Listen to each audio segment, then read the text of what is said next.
सदाकत आश्रम में अल्पसंख्यक सेल के प्रदेश अध्यक्ष छोटे भाई मिन्नत रहमानी जी से निवेदन करूंगा कि कम शब्दों में अपनी बात को कहे। छोटे भाई मिन्नत रहमानी जी।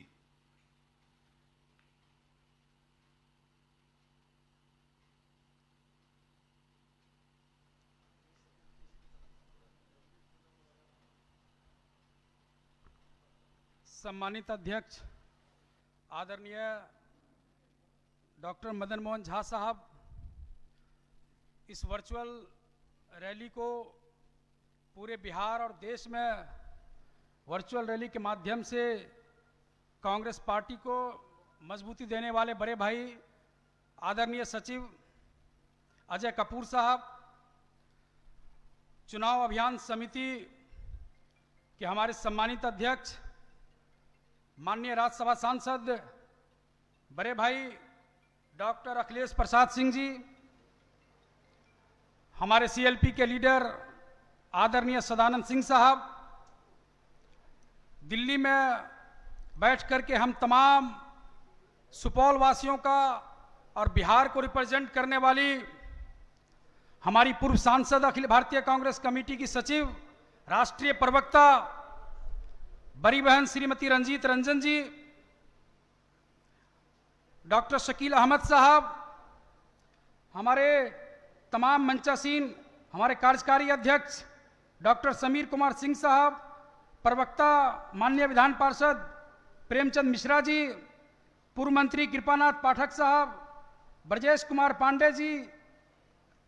हमारे आईटी सेल के अध्यक्ष इंजीनियर संजीव सिंह जी,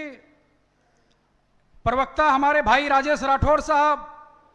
एवं हमारे जिले से जुड़े हुए पूर्व विधायक प्रमोद सिंह जी, विजय गुप्ता जी, हमारे अध्यक्ष विमल यादव जी, जयप्रकाश चौधरी जी, हमारे तमाम युवा साथियों भाइयों और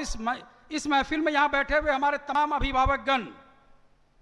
मैं सबसे पहले कांग्रेस पार्टी का आभार प्रकट करता हूं कि जिस तरीके से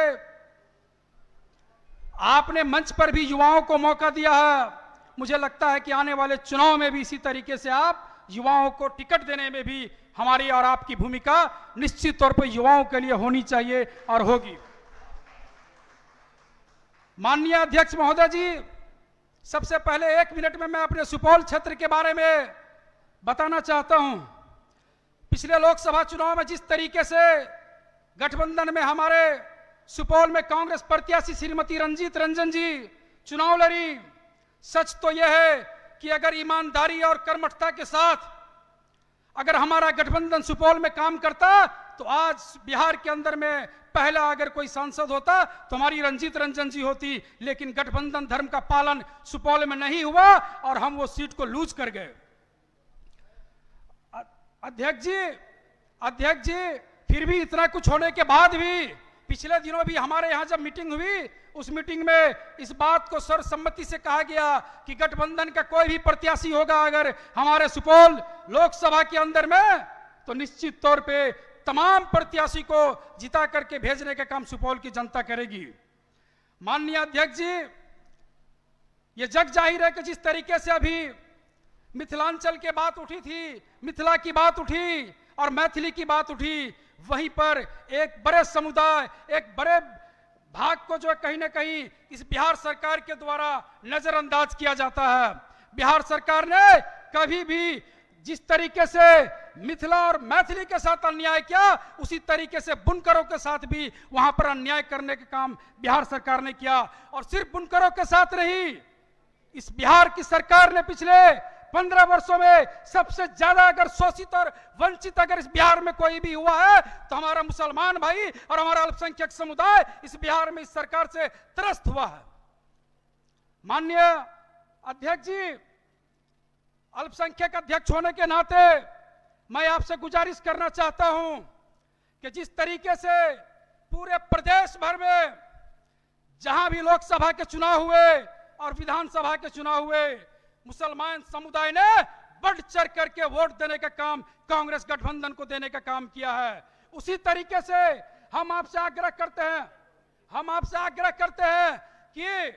आपका रिप्रेजेंटेशन अगर हमारे ताकत को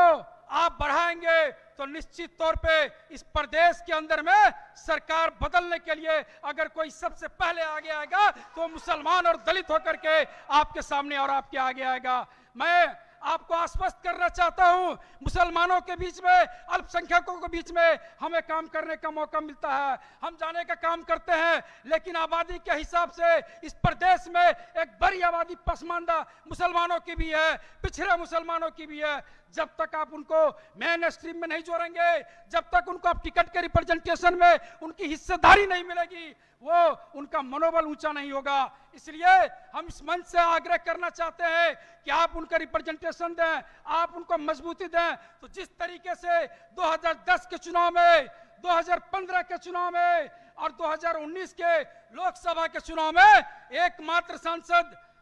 किशनगंज से चुनाव जीत करके सदन में पहुंचे, 2020 के भी चुनाव में सरकार कांग्रेस गठबंधन की बनेगी और उसकी शुरुआत हमारे सुपौल से हमारी सांसद रंजीत रंजन जी के नेतृत्व में हम 5 के 5 सीट आपके खाते में ला करके देने के लिए प्रतिबद्ध हैं। धन्यवाद।